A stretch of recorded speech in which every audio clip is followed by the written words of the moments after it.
নমস্কাৰ সকলোকে স্বাগতম জনাইছোঁ আপোনালোকক আছামিজ ব্লগাৰ NS চেনেলটোলৈ। আৰু অভিনেত্ৰী জুনু নাথ বিবাহ পাশত আবদ্ধ হ'ল। অভিনেত্ৰী জুনু নাথ আৰু তেওঁৰ বিবাহ পাশৰ আবদ্ধ হোৱাৰ শুভ বিবাহৰ কিছুমান দৃশ্য আপোনালোকক দেখাম।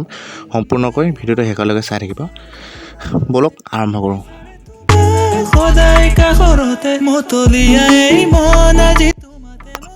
আমাৰ চেনেলৰ তৰফৰ পৰা অৰ্থাৎ মোৰ চেনেলৰ তৰফৰ পৰা দুয়োগৰাকীকে শুভেচ্ছা জ্ঞাপন কৰিলোঁ। তেওঁলোকৰ যুগ্ম জীৱন সুন্দৰ হওক, আহিবলগীয়া দিনবোৰ শুভ হওক।